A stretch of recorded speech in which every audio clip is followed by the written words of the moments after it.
Hey there and welcome back to ReddSpark's crypto blog for your crypto and Cardano news. Now apologies, I haven't actually posted a video in quite a while.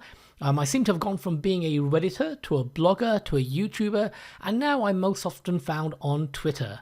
It just happens to be the easiest medium on which to post new content.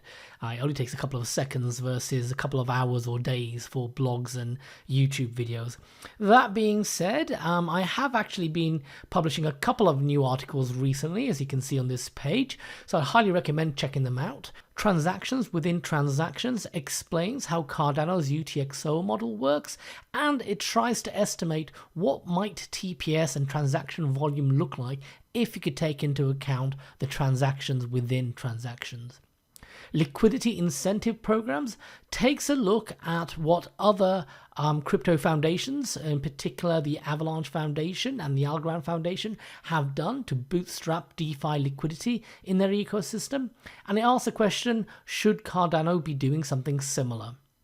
Then I've got a blog post on Charles Hoskinson's recent FT interview with Jemima Kelly, which I thought was an excellent interview from Charles, great answers. But then I did a second playback of the video, and I could see places where Jemima Kelly may have been a little bit frustrated with the answers.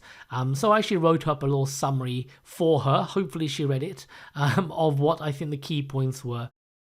Then there's a post on NFT projects and trust, which was a discussion between Wab.eth, Monan Alexander and Ponzerati around both whether or not the Ape Society constitutes being a scam or rug pull, and if not, what does constitute being a scam or rug pull, and how can you prevent that in the NFT space. So that's a very interesting Twitter space discussion that I recommend listening to, and then I wrote my thoughts up about it. And then finally, Algorand's TPS. I did a deep dive on Algorand's TPS, which if you look on DeFi.llama, it's just been going up and up and up, and it looks amazing on paper. But when you look behind the scenes as to what's driving it, there's some interesting insights there, and perhaps Cardano can learn something from it. So have a read of that. Okay, on to the main event and the ReddSpark Cardano Awards. This is, I stress, a tongue-in-cheek, light-hearted look at who I thought contributed most to the progress of Cardano this year. Last year, I awarded Cardano Person of the Year to Lars Bruns for the Plutus Pioneer course. This year, I had a much tougher time deciding who should win it. So much so that I've split the awards into two sections. First up will be the Cardano Team of the Year, followed by the Cardano Person of the Year. I did poll my Twitter followers on their thoughts, and that did help influence the results, but ultimately it just comes down to my own gut feel. Would love to hear if you agree or disagree with the results down below. Okay, let's begin. Starting with number 5, it's jpg.store. In a year where Cardano NFTs have really taken off, all the action has happened through jpg.store, the #1 NFT marketplace on Cardano. I know it's had criticism from NFT nerds who say the site is not great, but as a normie I've got to say I found the site easy to use. And the new to Cardano guide is also an excellent source of information for newbies. Number 4, dcSpark, the company that gave a multitude of dApps a platform to launch on through its EVM sidechain. dcSpark have played a big role in Cardano shaking off its image as a ghost chain. They've also built out a great multi-chain wallet, and I can see dcSpark playing a pivotal role in ensuring Cardano's interoperability with other chains in the future. They also open source a lot of their work, which is great to see. At number 3, we have TxPipe. There were many other great projects under the banner of improving developer experience that I considered, but the TxPipe team are phenomenal with a number of things they are coming out with. Pretty much everything shown on this page is super impressive, not least their latest creation, Demeter Run, which is going a long way to making life easy for Cardano developers. Then there's a new programming language they're developing, Akin, and also Pallas, a base layer module for Rust, both of which are making Cardano accessible to a wider range of developers. Now don't get me wrong, there's still a lot more to do in this regards, but it's great to see teams like TxPipe stepping up to help. Number 2, the company that needs no introduction yet seemingly also goes by 3 different names, 2 of which are shown on this screenshot. A big thanks to everyone at IO that helped deliver the much needed Vassal upgrade, with a specific shout out to Kevin Hammond and Nigel Hensley. Cardano desperately needed this upgrade, and the IO team released an excellent product after much consultation and testing with the community, not just SPOs, but also DEXs and other dApps on Cardano. This is in addition to the excellent marketing they did at the Consensus event this year, where Cardano really dominated. Now, whilst Vassal has been the big deliverable this year, with sidechains, input endorsers and Hydra all to come in the future, I can definitely see IO taking the top spot in this list sometime in the future. They almost took the top spot this year, but in the end I decided it must go to a project that's done the most to shed the image of Cardano being a ghost chain and kept the fires burning whilst we all waited for Vassal. Which brings me to number 1, and the Cardano Team of the Year award goes to Minswap.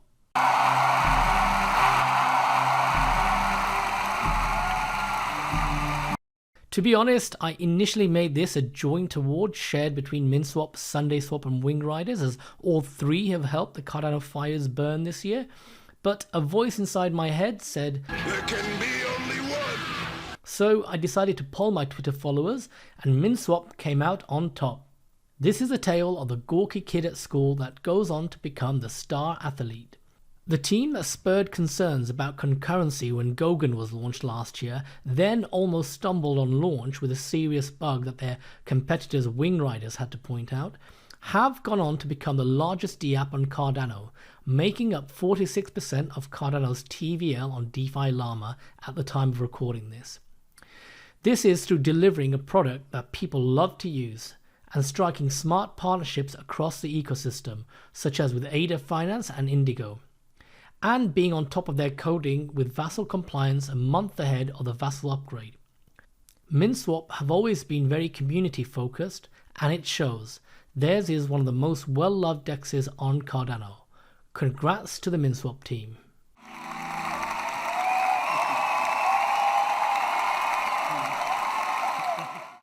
Okay, what did you think of that? Did you agree? Disagree? Leave a comment down below, and whilst you're at it, hit that subscribe button. Okay, now we're on to the second award, the Cardano Person of the Year.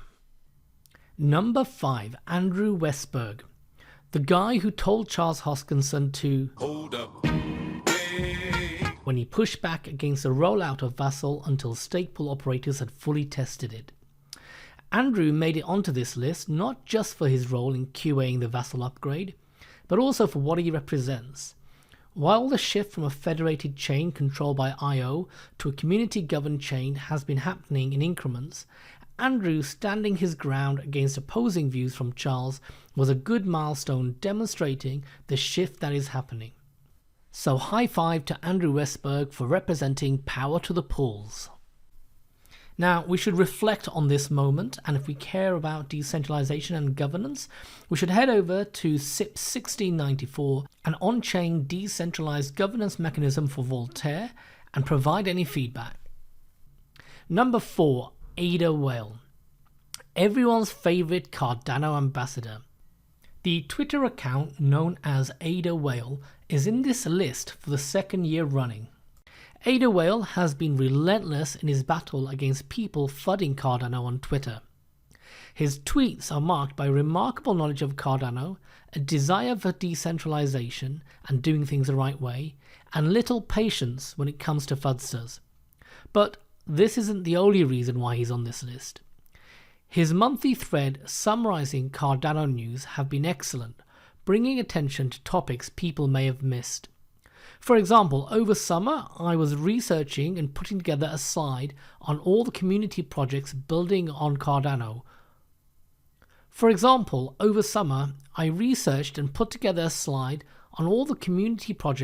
Building out better developer tooling on Cardano, as I was concerned they weren't being supported enough. Cardano Whale included my slide in one of his first monthly roundups, and since then everyone has been talking about community-led developer tools. Yes, I know I'm giving a humble brag here to myself, but I think I should take some credit here. Ada Whale's tweets are always well written, insightful and fair. So a big thank you to Ada Whale for all that he does. Number 3, Sebastian Guiellemot of dcSpark. Yet another entry that's made it onto the list 2 years running. Sebastian is on this list not for all the great work done by dcSpark, which was covered in the Team Awards, but because of his individual contributions to furthering the technical discussions around Cardano. Sebastian has always been quick to publish many videos and Twitter explanations around complex topics in an intuitive way. He's also a handful of SIP reviewers, so he's been safeguarding the quality of Cardano. And he also has a good knowledge of other blockchains, which he's able to explain. See his video on sidechains to see what I'm talking about. Number 2, Santiago Carmuega of TxPipe. I came very close to awarding Santiago first place in this list. I already gave TxPipe's top 3 spot in the Team Awards, but it's a small team and Santiago is a lead developer. Without him, we wouldn't have a TxPipe.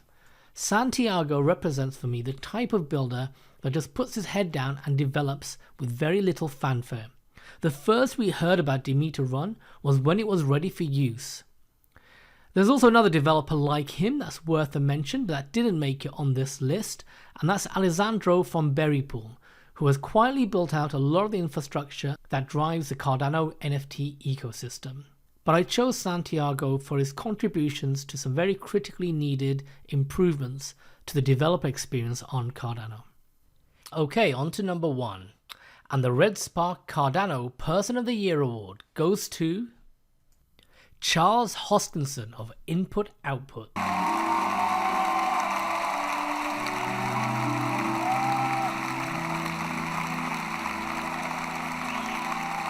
If you thought this was a foregone conclusion, let me tell you it was a close toss-up between first and second place when measuring who has moved the needle forward the most for the Cardano ecosystem. However, while Charles may not be a developer, he is the face of Cardano and a great spokesperson for crypto in general. He gets top spot this year for deftly answering tough questions from Ryan from Asari, from Jemima Kelly from the FT, and representing all of crypto in front of the House of Representatives. Whilst this last one was not Cardano specific, I believe it brings a lot of goodwill towards Cardano, and that lawmakers have a much better understanding of proof-of-stake systems and discussions around decentralization. What other founder can you think of that is out there doing this? Certainly not Vitalik, who increasingly seems like the retired old man of Ethereum, which, to be fair, is a sign of maturity of the Ethereum ecosystem, that the founder can step away. But hats off to Charles for his leadership on both Cardano and crypto matters this year. It's been a tough year, and we're all glad he's been there representing crypto and leading the discussion. Now, with decentralized governance the forefront of Cardano's roadmap for next year and an ecosystem about to take off, I think this year was his best chance at nabbing the top spot. I'm sure he himself would look forward to seeing new names on this list for next year as Cardano becomes increasingly community-led. But from everybody in the crypto community, thank you, Charles, for everything you've done this year.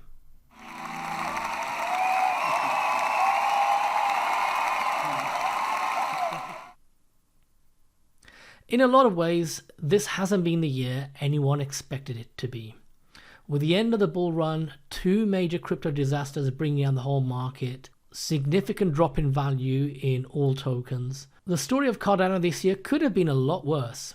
However, despite all this, the future has never looked brighter for Cardano. And the active and excellent teams and individuals that make up the fabric of the Cardano ecosystem is why. All the projects and people on this list, and many more that aren't on it, plus the SPOs that do a great job playing watchdog, if not building tools themselves, are the reason why Cardano can not only survive any bear market, but actually get stronger through it. Don't underestimate how valuable having such a vibrant ecosystem is. So thank you to you all all the builders, the pool operators, the researchers, the ambassadors, and even the critics that have made Cardano one of the most fascinating and rewarding crypto communities to be a part of. With new dApps launching, stablecoins coming, TVL increasing, and RealFi and decentralized identity demonstrating what DeFi should look like, 2023 will be a year that the fledgling Cardano ecosystem turns into a juggernaut. If you like this video, give it a thumbs up, leave a comment, and hit that subscribe button. Look, I've only got 458 subscribers. Help me get that up to 1,000 so that other YouTubers won't laugh at me. And consider following me along on Twitter if you haven't already. And finally, don't forget to check out my blog. This will probably be the last video I do before the new year, so therefore let me take the opportunity to wish you all a happy Christmas and a great new year.